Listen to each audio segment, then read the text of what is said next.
And right now, when you go to Nyamakema, the people who I represent, yes. you go to Gikomba, the people I represent, yeah. people are closing down businesses. They can't be able to afford to pay shops. They can't be able to even afford to pay their workers. So unaona mtu amefunga duka and they are closing down because the economy is not good at all. From the SME perspective, we need more government incentives.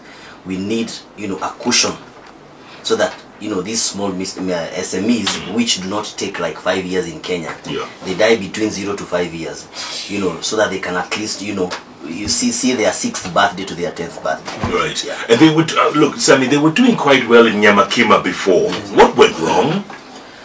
Well, we have had issues, number one, in the government policies. Because you remember we had 1,000 containers held in the port. Yeah. That was 2017, 2018. We have had 2 amnesties. One was 2017, which ended up, not in a very good way because not all the cargo was released. Okay. Then we got a second amnesty, which now, as an association, we were able to front to the president. We planned very well about the second amnesty. It came to an end by releasing over 1,000 containers to the small medium entrepreneurs. Between those 2 years, between 2017 and 2019, things were very bad because can you imagine a trader has brought a container, and traders are what we call FLCs. FLCs are full load containers. They bring what we call consolidated containers. Consolidated, wewe ukienda China, prof, unanunua carton zako 20. Jeff ananunua carton zake 10. So you are able to have like 20 people to fill one container. So that's a livelihood of these small traders, and many of them are young people like us. Mtu ambaye ameuza ng'ombe 200,000 akasema okay, I can't go to China, but I can send somebody in China. We have guys who we call consolidators in China. You call them, you tell them I need this cup, I need 5 dozens of this cup. Yeah. So they send to you through through their machineries, and you get them in Nyamakema. So with that now, you find that when those cargoes were held there, people closed business. Now, when they are being released again, we also had a hiccup in the amnesty whereby the shipping line and the CFSs, they were saying they're not going to give 100% waiver. So Nakuta, your 20 boxes have escalated in terms of demurrage to about 800,000. And you spent 200,000. And they are worth 200,000. So when you look at those two, so that is where actually the hiccup started. Then from there we enter KRA. KRA now comes and says, SMEs, you have to pay what you call presumptive taxes. You have to pay what you call the TOTs. You have to, you have to do your books. And SME is a huge industry that requires a lot of attention from the government to all the stakeholders because it's the backbone of the economy. I think the biggest problem that we have is economic mismanagement. So in terms of government policies. So you find that people who did contracts with government were not paid, so there are a lot of pending bills for almost 5 years. There are people since 2013 have never been paid by government agencies. So if you did the business with a loan and you've not been paid till today, I think you'll end up being auctioned. Especially in terms of taxation, we have policies that help government raise revenue. So no matter how SMEs do, KRA just wants taxes from them. So we find that we have an economy that is doing a way that we have to generate money to pay tax. But these days we don't see where they went to. So if you talk about even Eurobond you're paying, we talk about a lot of things that we see government did. You talk about even any project that the government did, of Jubilee government, we don't see it. Even one project has done its own returns and paid its own loan. Most of those things you cannot see. So we find that it's us taxpayers paying a lot of these days. See, when Isama SGR is really doing well. Yes. And the numbers are out there that they were released. It showed that we're only doing around 5 billion. Yeah. And we are paying from this year, we are starting to pay around almost 50 billion every year for SGR debt. What? It's more than so 40 billion. Tutafute. Yes. Mimi na wewe tunalipa. Yes, that's the reality. Why is it so hard for me to get what we call the cottage industry license? If you go to China, Prof, China, you find that in what we call even the bed sitters, what we call the apartments, people have in that balcony, they have a Kamini manufacturing plant whereby they manufacture toothpicks. Are you ready? Then you get your sister to be wrapping up with sellotape nanini kupakwa boxes, then they come to Kenya. Why is it like, for example, if I want to have that license that you know the things which I have to go through. See, you see our system, where is it? Where steamer, do you have 3 phase? Why do I need a 3 phase?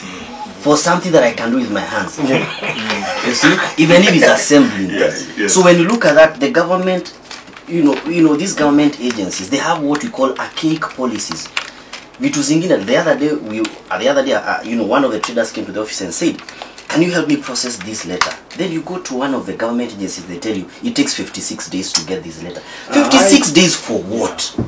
So like yesterday, the president was launching the Mahindra assembly plant. It looks very good, but it's not good. Go on. This is the essence of it. Automotive industry is very expensive, and selling cars outside the world is a different thing. Everything changed. Looking at what the president was telling that the CS to look for tax exemptions for such a company, what that means is people like him in the SME industry are being heavily taxed, but the bigger players are not being heavily taxed. So they are using SMEs to subsidize those players. For such a company, it should be that if you're not able to compete, there is no need for tax exemptions. What government should negotiate with Mahindra is that supply chain changes. You find that you only supply to a company one thing, like the automotive industry. So government should tell Mahindra, I'm looking for balls that I want to make for you only. So the whole Mahindra that you're selling in the world, I just want balls to be made in Kenya. And that is cheaper. Rather than telling Mahindra, come and settle here, plant, and then you're giving them tax exemptions when you're coming heavily on SMEs. That you're creating a huge inequality, that you're not building an economy, you're building business people only. When you get people who don't feel where the shoe is pinching and hurting, like for example, one economist, and we were with him, and he said, Kenya economy is doing very good. He said, why? So now hizi magari zote KCV, but those magari are Vitz, and the reason why we are doing that, Prof, hizi magari ni za biashara, sio za watu kutembea nazo. Finance by loans. I am personal naona mimi niko na 300k. Instead of setting base in Nyamakima na hizi vitu zinashikashikwa and all these things, why can't I get this cologne of Kavitz? It gives me 2,000 every day. Then you live. You see, if it gives you a K, you are fine. You have 30,000. You live in a house of 4,500, 5,000. Kagarika kanapiga raundi. Then from there you're going to sort your life. Yeah. So you have to know what is Mama Mboga feeling on the ground, so that you can be able to rate the economy of Kenya vis-a-vis what Mama Mboga is feeling. But huwezi tuambia tuko na barabara nzuri. It's okay. We thank you for that. But the Kenyan economy, first and foremost, the need is feeding the people in their stomachs. We find that people just sit in the office at Treasury, but don't talk about your SMEs. What is the problem that you're having? What is your electricity bill that you're paying and every month? So how can we start from there? So we find that since 2013, we've had this problem that government is not investing in people. We have this idea that you invest in an economy and not, the people are not within the economy.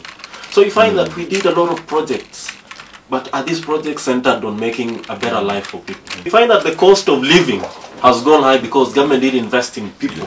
Shouldn't we have a win-win game whereby I will pay taxes, but give me designated areas of operation whereby I know that even if, for example, I have a son who's biashara yetu ni Nduthi, that tomorrow I'm not going to be able to come, I can entrust my son with my motorcycle, and I will know he's going to come back home safe.